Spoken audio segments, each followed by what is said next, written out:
Now, a priest from the UK has been so frustrated with the Western media's coverage of Aleppo that he travelled to Syria himself. He spoke to RT afterwards about his experiences. The reason for this visit was to go and listen to the voices, to see what's really going on. The message is very, very one-sided. I mean, almost exclusively we're hearing from so-called rebel sources within East Aleppo. And I had the opportunity to go independently and, of course, at my own expense, to go and see for myself and to see meet the people on the ground and listen to the voices on the ground.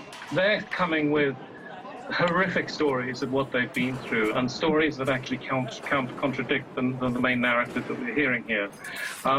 Many stories of murder by the terrorists, rape, imprisonment, execution of people who show any sort of support for the government, withholding of food, withholding of medical aid. I mean, we have people who had asked for some medical aid and 3-4 years had not been given it.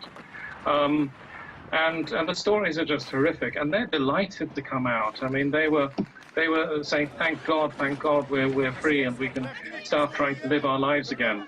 You know, one thing we haven't been doing, the media has not been doing, is listen to the people of Syria themselves. Listen to the people from inside Syria. We haven't been doing that. Stop supporting terrorism. Nobody in Syria wants this war to continue, and supporting terrorism is helping it to continue. And talk to all parties, and that includes the government. You know, those three things we've really got to start doing in the West.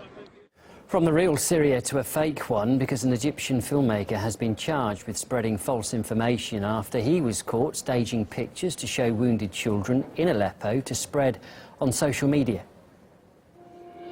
Fake news has been in the limelight recently, and some reports do appear to be so real the only way to prove they are false is by seeing the film crew's photos from behind the scenes. We looked at some of the recent stories that turned out to be a hoax.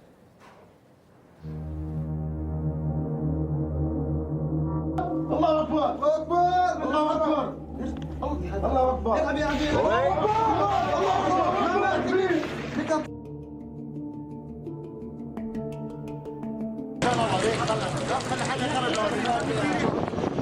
اللحظات الأولى لاستهداف الحرب بلدة.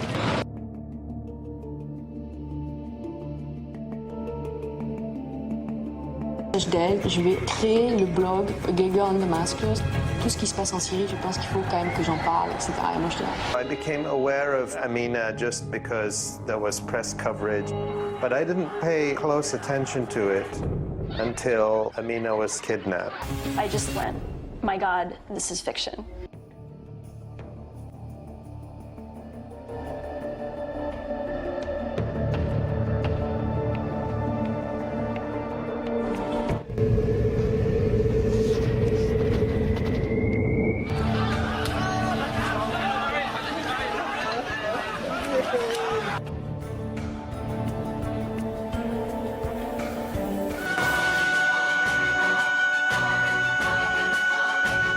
The motivation is to mobilize the Arab world, the public opinion, against Syria and Russia and Iran. But it seems it hasn't any success, or very few actually success. Now the Syrian people start to wake up from this misleading reports. So I think the situation is changing rapidly.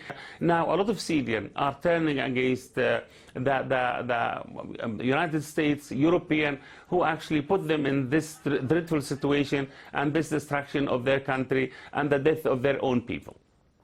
To Ukraine now, and one of the most popular pilgrimage sites in Judaism has been vandalised.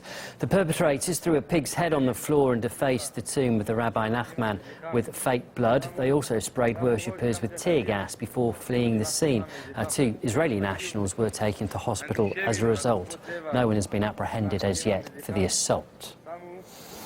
That's how the news looks here on RT for the moment. We'll have more for you in half an hour's time. Before that, though, it's Peter Lavelle and the Crosstalk panel, and they discuss the assassination of the Russian ambassador in Turkey.